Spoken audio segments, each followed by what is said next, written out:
ধর্মীয় অনুভূতি বিক্রি করে দেশ গ্রাসের চেষ্টা চলছে বলেছেন মির্জা ফখরুল। দেশের স্বার্থের ক্ষতি হয় এমন কাউকে টার্মিনাল দেয়া হবে না জানালেন নৌ পরিবহন উপদেষ্টা। নির্বাচনের উপর নির্ভর করছে দেশের ভবিষ্যৎ বললেন এসি আনোয়ার। এবং প্রাথমিকের শিক্ষকদের সিদ্ধান্ত বদল, সারা দেশে কর্মবিরতি চলছে।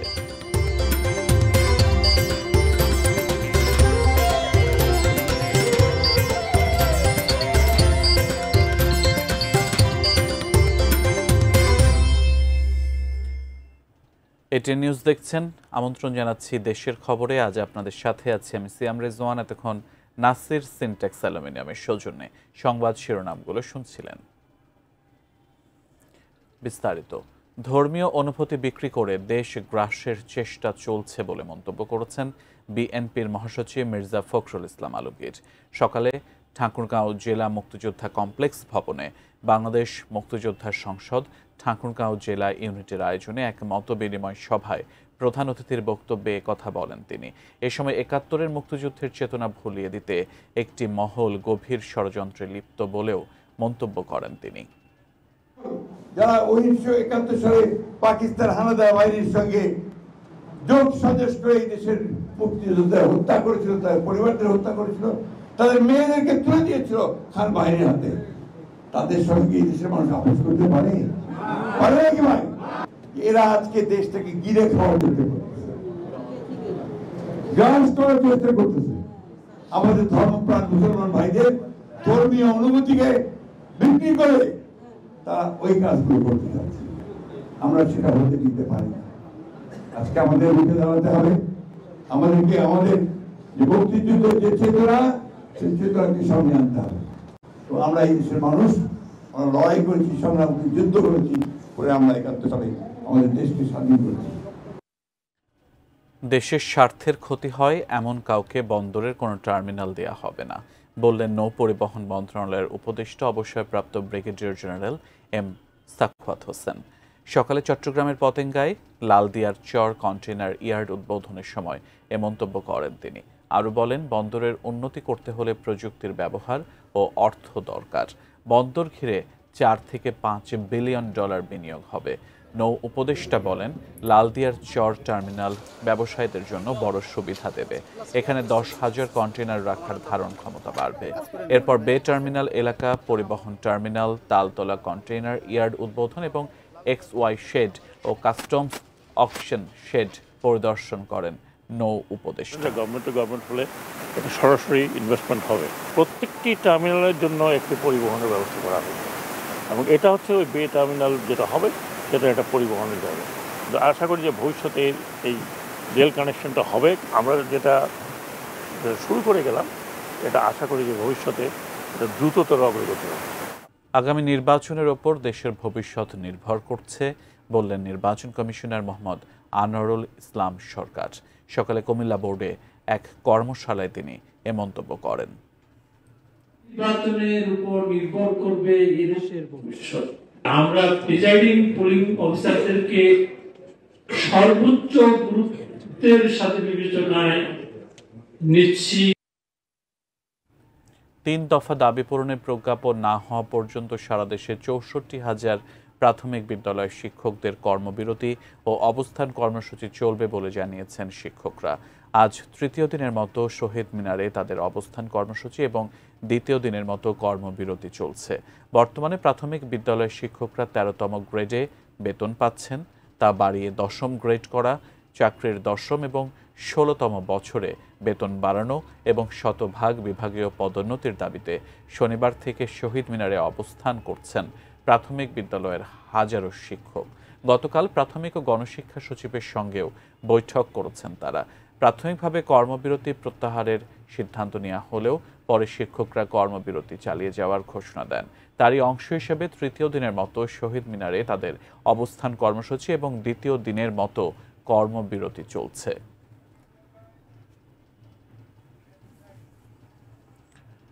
দেশজুড়ে কর্মবিরতির পাশাপাশি কেন্দ্র শহীদ মিনারে আজও অবস্থান কর্মসূচি চালিয়ে যাচ্ছেন প্রাথমিকের শিক্ষকরা। এ নিয়ে বিস্তারিত জানাতে শহীদ মিনার থেকে আমাদের সাথে যুক্ত হচ্ছেন সহকর্মী সাদিয়া ন্যান্সি।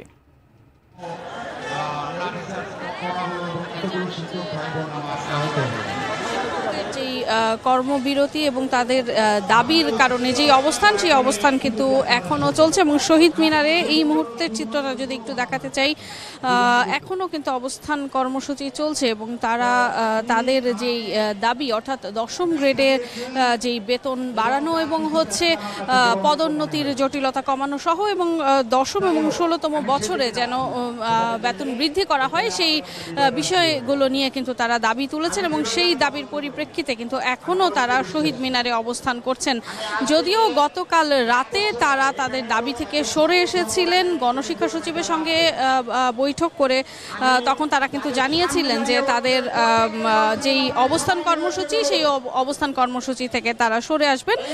পরবর্তীতে আজকে সকাল থেকে কিন্তু বলা যায় যে অবস্থান পুরোদমে চলছে এবং তারা এখন পর্যন্ত তাদের ঘোষণা, তাদের দাবি না মানা পর্যন্ত কিন্তু এখনো তারা শহীদ মিনারে আছেন এবং সেই অবস্থান কর্মসূচি থাকবেন। আপনি জানেন নিশ্চয়ই যে তারা কিন্তু এই কর্মবিরতি সারা দেশে প্রাথমিক শিক্ষকদের যেই কর্মবিরতি সেটির ঘোষণা দিয়েছেন এবং ডিসেম্বর নাগাদ প্রাথমিক বিদ্যালয়ে যেই বার্ষিক পরীক্ষা, তারা কিন্তু বলছেন যে এই দাবি পূরণ না হলে কিন্তু তারা সেই পরীক্ষার যেই কর্মসূচি, পরীক্ষা কিন্তু তারা বর্জন করবেন। পাশাপাশি তাদের অন্যান্য যেই কর্মসূচিগুলো আছে সেগুলো তারা ঘোষণা করবেন এবং এই শহীদ মিনারেই তারা অবস্থান করবেন। আজকে সন্ধ্যার দিকে কিন্তু গণশিক্ষা সচিবের সঙ্গে বৈঠক হওয়ার কথা রয়েছে এবং সেখানে যদি কোনো সমাধান আসে, তাদের দাবি যদি মেনে নেওয়া হয়, তবেই আসলে তারা এখান থেকে হয়তো তাদের দাবি তুলে নেবেন। কিন্তু পরবর্তীতে যদি এই তাদের দাবিগুলো মানা না হয়, তারা কিন্তু তাদের এই কর্মসূচি লাগাতার চালাবেন এবং পরবর্তী কর্মসূচি ঘোষণা করবেন। তো সবকিছু মিলিয়ে শহীদ মিনার থেকে এই ছিল আমার কাছে সবশেষ। হয়তো পরবর্তীতে নতুন কোনো তথ্য পেলে আপনার মাধ্যমে দর্শকদেরকে জানাতে পারব। শহীদ মিনার থেকে যুক্ত হয়েছিলেন সহকর্মী সাদিয়া ন্যান্সি। দেশের খবর দেখছেন, সময় হলো বিরতিতে যাবার। ফিরে অন্যান্য খবরের সাথে আরো যা থাকছে। প্রতিষ্ঠার 2 দশক পর কুমিল্লা বিশ্ববিদ্যালয় ছাত্র সংসদ নির্বাচনের তোড়জোড়। মুন্সিগঞ্জে বিএনপির 2 গ্রুপের সংঘর্ষে নিহত 1 জন।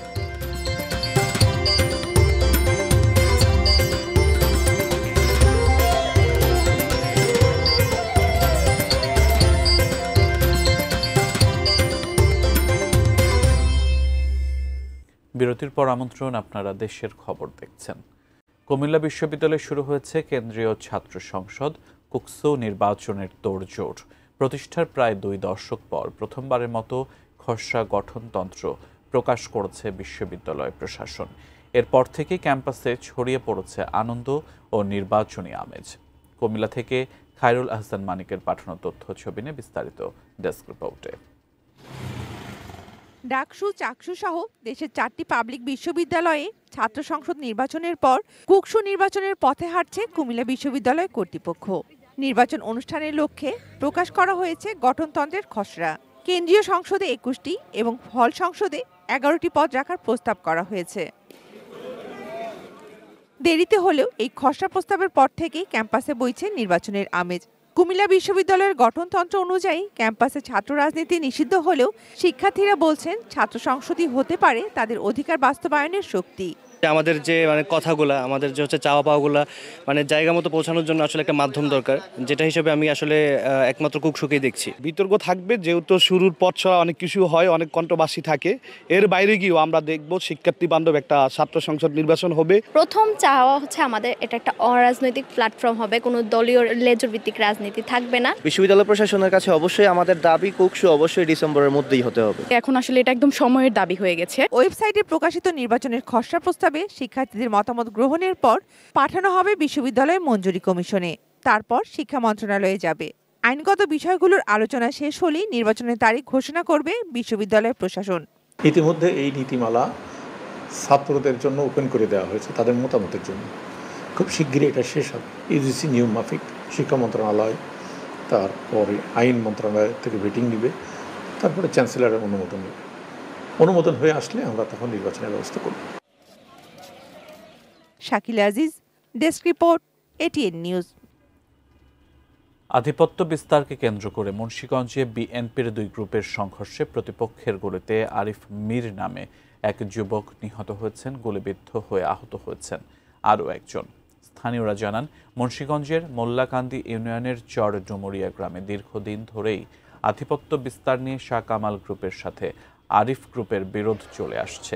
শাহ কামাল গ্রুপ জেলা বিএনপি নেতা আতিক মল্লিকের অনুসারী এবং আরিফ গ্রুপ ইউনিয়ন বিএনপি নেতা আওলাদ হোসেনের অনুসারী।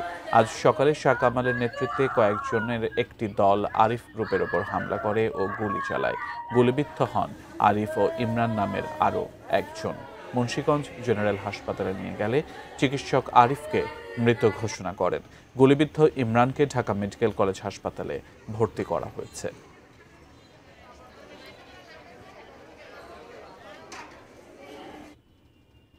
আবারও বিরতিতে যাচ্ছি, খানিক বাদে ফিরছি, সঙ্গে থাকুন।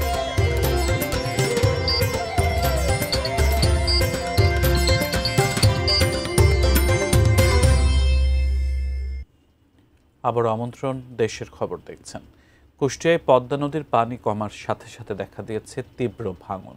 বিলীন হচ্ছে বিভিন্ন স্থাপনা ও শত শত বিঘা ফসলি জমি। আতঙ্কে দিন কাটছে নদী পাড়ের মানুষের। কমতে শুরু করেছে পদ্মা নদীর পানি। কুষ্টিয়ার ভেড়ামারা উপজেলার বাহিরচর ইউনিয়নের মুন্সিপাড়া সহ আশপাশের প্রায় 5 কিলোমিটার এলাকা জুড়ে দেখা দিয়েছে তীব্র নদী ভাঙন। নদী গর্ভে বিলীন হচ্ছে শত শত বিঘা ফসলি জমি। হুমকির মুখে পড়েছে বসতভিটা, শিক্ষা প্রতিষ্ঠান সহ সরকারি বেসরকারি বিভিন্ন স্থাপনা। সেই সম্বলটুকু হারানোর আতঙ্ক ও অনিশ্চয়তায় দিন কাটে নদী পাড়ের মানুষের। পদ্মার ভাঙন রোধে স্থায়ী ব্যবস্থা গ্রহণে দীর্ঘদিন ধরে মানববন্ধন সহ বিভিন্ন কর্মসূচি করেও সুফল মিলছে না এলাকাবাসীর।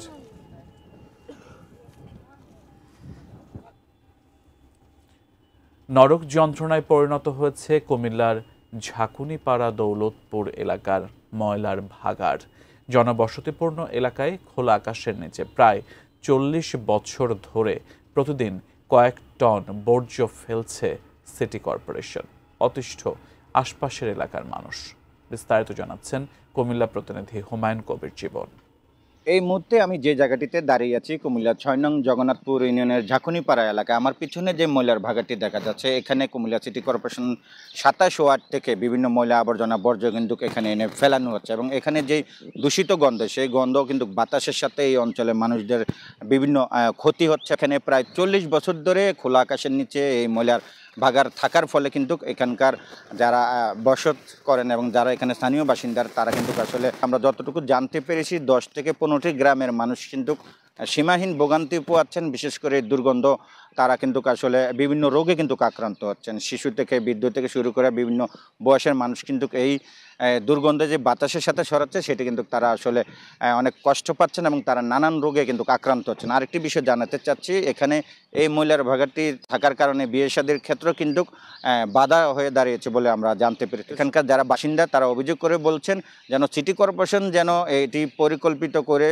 এবং এটি যেন সঠিক পরিকল্পনা করে যদি এই ময়লার ভাগাটি পরিচালনা করেন এবং তাহলে এই অঞ্চলে যে 10 গ্রামের মানুষজন আছেন তারা কিন্তু এই বিভিন্ন রোগের থেকে মুক্তি পাবেন এবং এই দুর্গন্ধ থেকে তারা মুক্তি চাচ্ছেন। তো এই ছিল কুমিল্লা থেকে সর্বশেষ।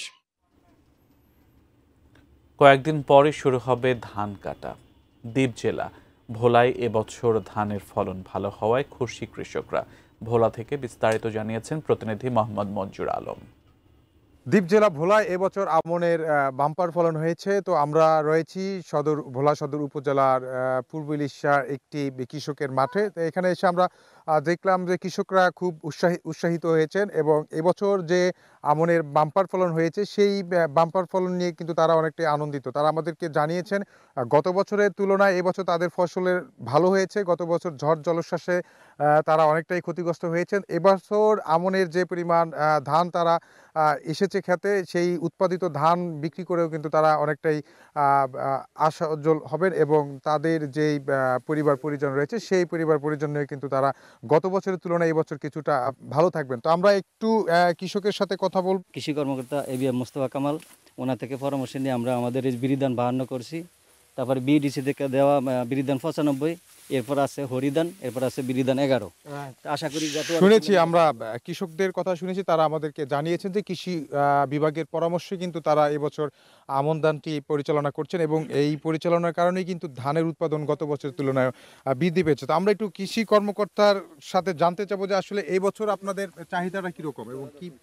আমাদের ভোলা সদর উপজেলার ক্ষেত্রে 23,720 হেক্টর জমিতে আবাদ হয়েছে। এর ভিতরে বেশিরভাগই উপসি আবাদ হয়েছে। আমরা গত বছরের তুলনায় এবছর ধানের ফলন বৃদ্ধি পাবে এবং যেহেতু কৃষি বিভাগ সরাসরি কৃষকের কাছ থেকে পরামর্শ দিয়েছেন এবং উপসিটা বেশি হয়েছে, জ্বর বন্যার প্রভাব তেমন একটা ছিল না, ফলন ভালো হবে। আগামীতে এটা আরও আমরা বৃদ্ধি করার চেষ্টা করব। আমাদের স্থানীয় জাতগুলো উপসিতে রূপান্তরের মাধ্যমে আমাদের ফসলের উৎপাদনশীলতা বৃদ্ধির চেষ্টা করব।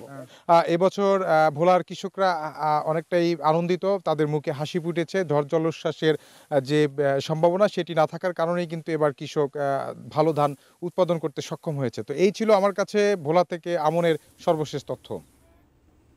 দেশের খবর শেষ করব, তবে তার আগে এক নজরে নাসির সিনট্যাক্স অ্যালুমিনিয়ামের সৌজন্যে সংবাদ শিরোনামগুলো জানিয়ে দেব আরেকবার। ধর্মীয় অনুভূতি বিক্রি করে দেশ গ্রাসের চেষ্টা চলছে বলেছেন মির্জা ফখরুল। দেশের স্বার্থের ক্ষতি হয় এমন কাউকে টার্মিনাল দেয়া হবে না জানালেন নৌ পরিবহন উপদেষ্টা। নির্বাচনের উপর নির্ভর করছে দেশের ভবিষ্যৎ বললেন ইসি আনোয়ার। প্রাথমিকের শিক্ষকদের সিদ্ধান্ত বদল, সারা দেশে কর্মবিরতি চলছে। প্রতিষ্ঠার 2 দশক পর কুমিল্লা বিশ্ববিদ্যালয়ের ছাত্র সংসদ নির্বাচনের তোড়জোড়। এবং মুন্সিগঞ্জে বিএনপির 2 গ্রুপের সংঘর্ষে নিহত 1 জন।